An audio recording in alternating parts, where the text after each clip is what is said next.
So hi guys, welcome back to my new blog. I hope कि आप सभी बहुत अच्छे होंगे और जो यूट्यूब चलाता है ज़रूर इस वीडियो के एक बार ज़रूर देख ले। सोसाइटी को, चाहे वो हमारे घर के अंदर पहुंचकर हमारे बच्चों को या आने वाली पीढ़ी को जी, तो अगर इस तरह के ऐप्स बैन होते हैं और आते ही नहीं है, अगर हमारे पास फिल्ट्रेशन इतने स्ट्रांग हो जाए सरकार की तरफ से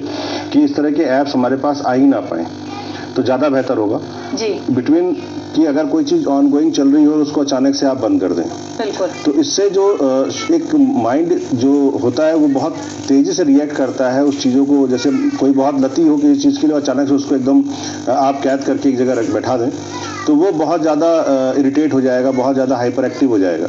तो इन तरीकों से बेहतर है कि पहले हम इस तरह के ऐप्स को या इस तरह के गेम्स को भारत में आने ही ना दें, क्योंकि यहाँ जो बच्चों की जो संख्या है वो बहुत ज़्यादा है, बहुत युवा बच्चे भी हैं यहाँ पर, बहुत पूरी जनरेशन ही हमारी युवा है। तो ऐसे में जो एडिक्शन है वो लगना तय है,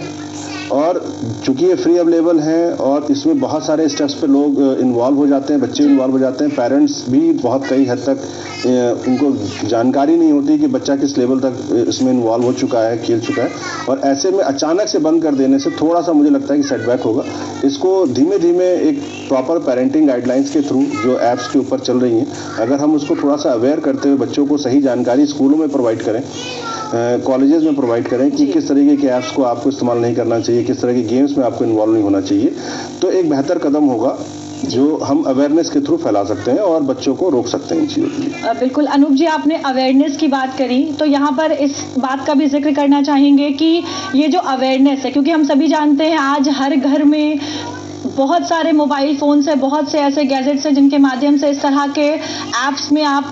फ्री होकर आप कुछ भी कर सकते हैं। तो कितना ज़रूरी है लोगों का अवेयर होना, और साथ ही साथ लोगों को अवेयर करने के लिए किस तरह के कदम उठाए जाने की ज़रूरत है?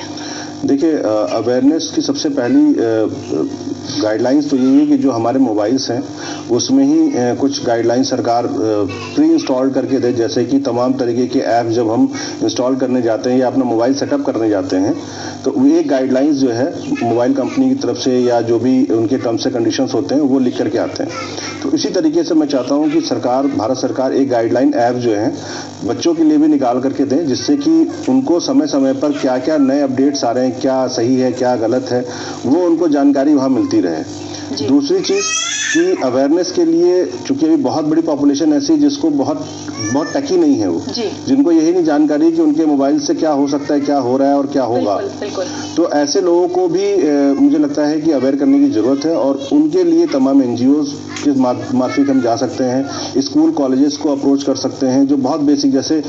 सेक्स एजुकेशन पे बहुत रूट लेवल से काम हुआ, बच्चों को अवेयर किया गया। उसी तरीके से मुझे लगता है कि IT इंफॉर्मेशन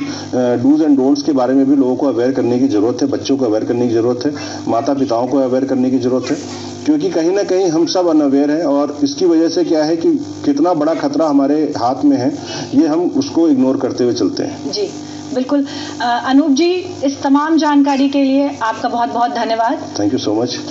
ऐप्स बहुत सारे हैं, लेकिन उन्हें किस तरह इस्तेमाल करना है इसकी जानकारी होना बहुत ज़रूरी है, जागरूक होना ज़रूरी है। और जब हम भारत की बात करते हैं, देश की बात करते हैं, तो ऐसा कोई भी जो ऐप है जो हमारे देश की सुरक्षा के लिए खतरा पैदा कर रहा है, अखंडता के लिए खतरा पैदा कर रहा है, तो उसे लेकर हर बार डिजिटल स्ट्राइक की जाएगी और ऐसे किसी भी ऐप को बैन किया जाएगा। ऐसा करके भारत ने